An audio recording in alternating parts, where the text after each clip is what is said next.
आज का लेक्चर बच्चों इलेक्ट्रिक फील्ड लाइंस के प्रॉपर्टीज़ पर है। इलेक्ट्रिक फील्ड लाइंस का जो प्रॉपर्टीज़ है बहुत ही इंपॉर्टेंट होता है किसी भी एग्ज़ाम्स के लिए, खास करके कंपटीशन सेक्शन के लिए तो काफ़ी इंपॉर्टेंट है।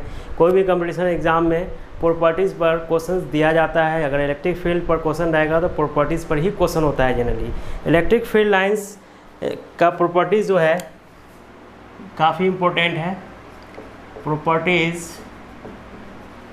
Of electric field, electric field का प्रॉपर्टीज आपको जानना है। फर्स्ट प्रॉपर्टीज है there are following properties of electric fields. First property आपका है electric field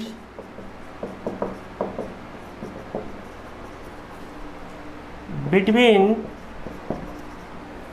the two charge body is acting normally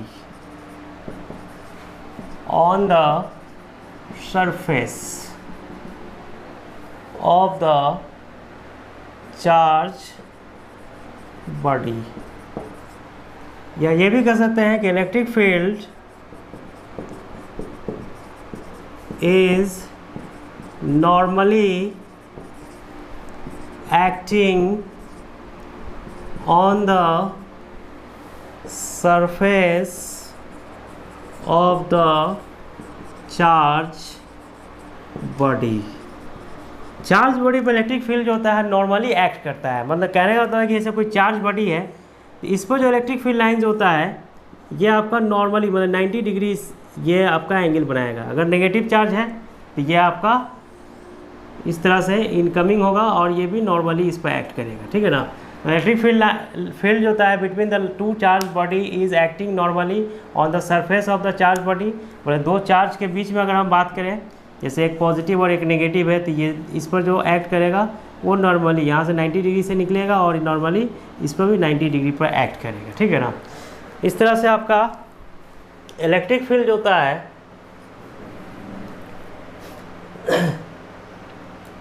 electric field lines form a continuous curve.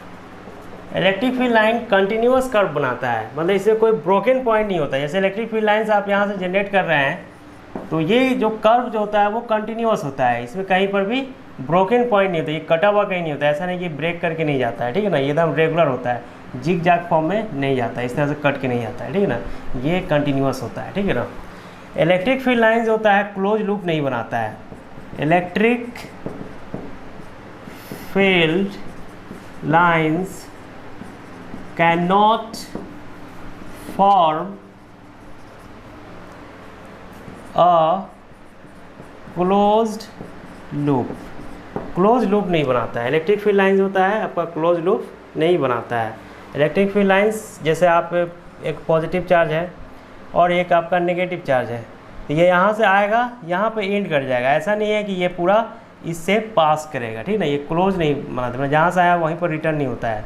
मगर वही magnet के केस में अगर हम बात करें तो ये क्लोज लूप बनाता है। मैग्नेटिज्म जब पढ़ाया जाएगा तो उसमें बताया जाएगा कि नॉर्थ और साउथ पोल के बीच में जो लूप बनता है वो पूरा कंटिन्यूअस होता है, इस तरह से होता है, ठीक है ना। मतलब कंटिन्यूअस कर्व बनाता है। तो इसके केस में आपका कंटिन्यूअस कर्व नहीं बनता है, ये आपका मतलब क्लोज लूप नहीं बनाता है।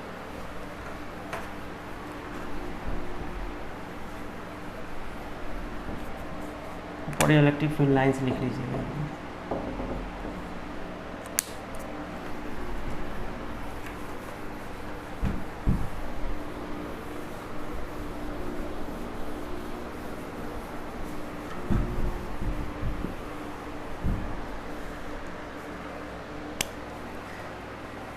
इसी तरह से आपका electric field lines to the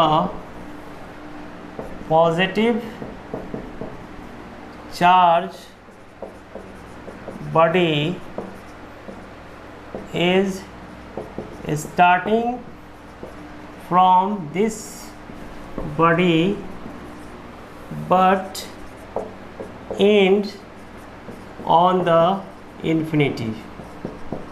electric field lines जो होता है, जैसे कोई भी पॉजिटिव चार्ज बॉडी है तो इससे जो निकलेगा ये कहाँ जाके एंड करता है, इन्फिनिटी पर जाके एंड करता है, ठीक है ना।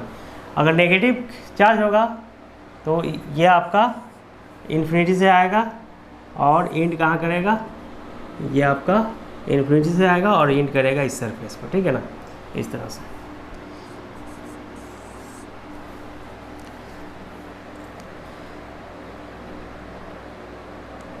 lateral pressure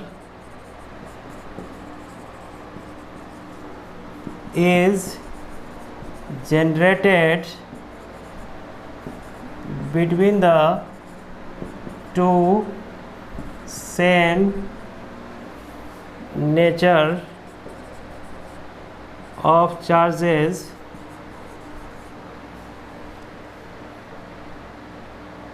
because electric field lines are acting laterally on the surface of the charge body। तो लेटरल प्रेशर जनरेट होता है दो चार्ज बॉडी के बीच में। जैसे दो पॉजिटिव चार्ज है तो ये यहाँ जो मान लें प्रेशर जनरेट करेगा, ये इस पर प्रेशर जनरेट करेगा, ये इस पर प्रेशर जनरेट करेगा, that is the lateral pressure. Surface पर जो होगा लेटरली प्रेशर इस पर जनरेट होगा, क्योंकि इलेक्ट्रिक फील्ड लाइंस में लेटरली इस पर एक्ट करता है, इसके लेकर, ठीक है ना। इसी तरह से आपका है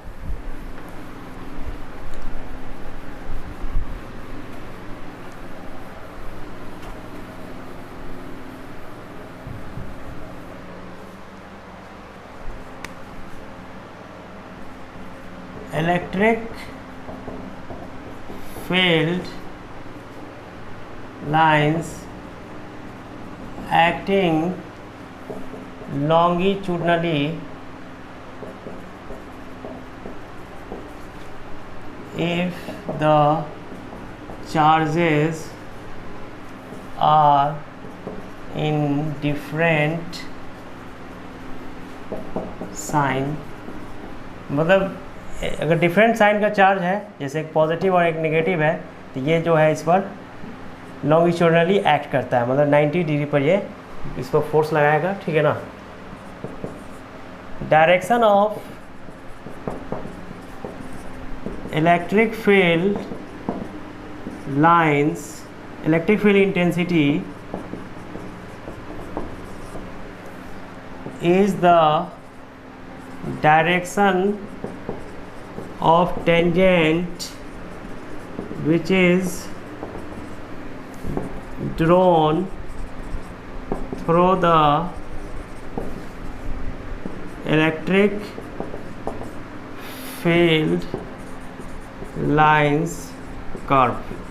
अगर इलेक्ट्रिक फील्ड लाइंस कर्व से अगर आप टेंजेंट ड्रॉ करते हैं, जैसे इलेक्ट्रिक फील्ड लाइंस है और इसे एक टेंजेंट ड्रॉ करते हैं, तो इलेक्ट्रिक फील्ड इंटेंसिटी का ये डायरेक्शन को रिप्रेजेंट करता है, ठीक है ना। इलेक्ट्रिक फील्ड लाइंस जो होता है आपका, वो एक दूसरे को इंटरसेक्ट नहीं करता है, क्योंकि इंटरसेक्ट करेगा तो वहाँ से इलेक्ट्रिक फील्ड लाइंस जो है आप जब जनरेट करेंगे तो एक से ज़्यादा इलेक्ट्रिक फील्ड लाइंस का डायरेक्शन रिप्रेजेंट होगा वहाँ से, जो कि एक पॉइंट से एक से ज़्यादा इलेक्ट्रिक फील्ड लाइंस को हम स्केच नहीं कर सकते, ठीक है ना। मतलब कह सकते हैं कि इलेक्ट्रिक फील्ड lines curve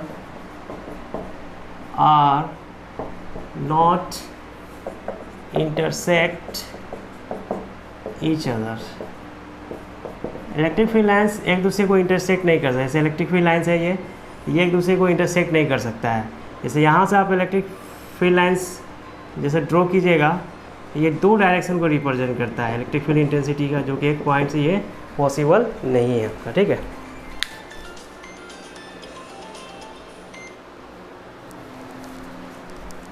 तो इस तरह से ये properties of electric field lines है। इलेक्ट्रिक फील्ड लाइंस का प्रॉपर्टीज़ जो है काफ़ी इंपॉर्टेंट प्रॉपर्टीज़ है। इसके ज़रिए आप काफ़ी क्वेश्चंस बनाने में, ऑब्जेक्टिव क्वेश्चन बनाने में आपको सपोर्ट मिलेगा। इसमें हम क्वेश्चंस भी आपको कराएंगे, ठीक है ना।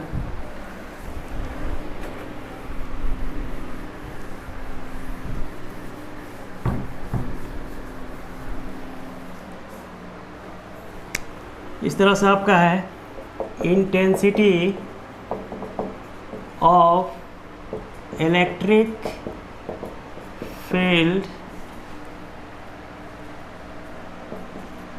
Depends upon the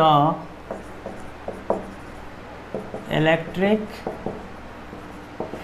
field lines which are passing through the given area। मतलब किसी भी एरिया से इलेक्ट्रिक फील्ड लाइन्स जो पास कर रहा है उस पर डिपेंड करता है इलेक्ट्रिक फील्ड इंटेंसिटी। जैसे इलेक्ट्रिक फील्ड इंटेंसिटी जो होता है, ये अगर एरिया है, मान लो यहाँ से 4 इलेक्ट्रिक फील्ड लाइन्स पास कर रहा है और इसे आपका पास कर रहा है,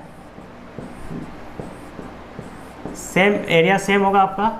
अगर सेम एरिया से अगर इलेक्ट्रिक फील्ड लाइन्स पास कराते हैं, अगर मान लेते हैं इसे 8 इलेक्ट्रिक फील्ड लाइन्स पास कर रहा है, तो इलेक्ट्रिक फील्ड लाइन्स अगर इसे ज़्यादा पास कर रहा है तो इलेक्ट्रिक फील्ड इंटेंसिटी यहाँ पर ज़्यादा होगा, ठीक है ना। और यहाँ पर इलेक्ट्रिक फील्ड इंटेंसिटी जो होगा वो कम होगा। मतलब यहाँ पर इलेक्ट्रिक फील्ड इंटेंसिटी की बात करें तो E2 का वैल्यू जो होगा E1 से ज़्यादा होगा, ठीक है ना। मतलब आप इस तरह से भी बोल सकते हैं कि जैसे एक चार्ज बॉडी है, ठीक है ना, इससे आपका इलेक्ट्रिक फील्ड लाइन्स पास कर रहा है।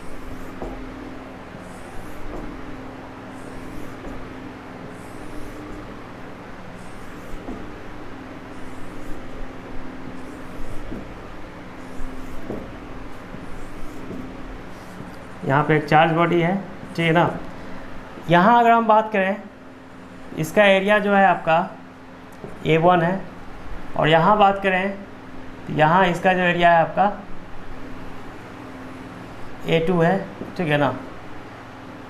इस एरिया में इलेक्ट्रिक फील्ड लाइन जो है इस एरिया के कंपैरिजन में ज़्यादा है। यहाँ पर 1 2 3 4 5 6 7 8 9 10 11 इलेक्ट्रिक फील्ड लाइन्स पास कर रहा है। यहाँ पर 1 2 3 4 5 6 ही इलेक्ट्रिक फील्ड लाइन्स पास कर रहा है। तो इलेक्ट्रिक फील्ड का जो स्ट्रेंथ होगा, यहाँ पर strength of electric field intensity is highest, और यहाँ पर क्या होगा, यहाँ पर लोवेस्ट होगा, ठीक है ना। तो डिस्टेंस पर भी डिपेंड करता है। जैसे यहाँ डिस्टेंस R1 है और यहाँ डिस्टेंस R2 है, तो आप ये भी कह सकते हैं कि डिस्टेंस का इन्वर्सली, इलेक्ट्रिक फील्ड लाइन जो होता है क्या होता है, इन्वर्सली प्रोपोर्शनल होता है डिस्टेंस का स्क्वायर का, ठीक है ना। तो ये बोल सकते हैं कि आपका इलेक्ट्रिक फील्ड लाइन जो होगा E1/E2 जो होगा R2/R1 का होल स्क्वायर होगा, ठीक है ना। तो डिस्टेंस पर डिपेंड करता है। ज़्यादा डिस्टेंस होगा तो इलेक्ट्रिक फील्ड का स्ट्रेंथ कम होगा, कम डिस्टेंस होगा तो इलेक्ट्रिक फील्ड का स्ट्रेंथ ज़्यादा होगा, ठीक है ना। इस पर सारा क्वेश्चंस कराया जाएगा, बहुत सारा क्वेश्चंस बताया जाएगा, ठीक है ना। और कैसे न्यूमेरिकल्स ऑब्जेक्टिव बनाया जाएगा, ये सारा चीज़ आपको बताएंगे।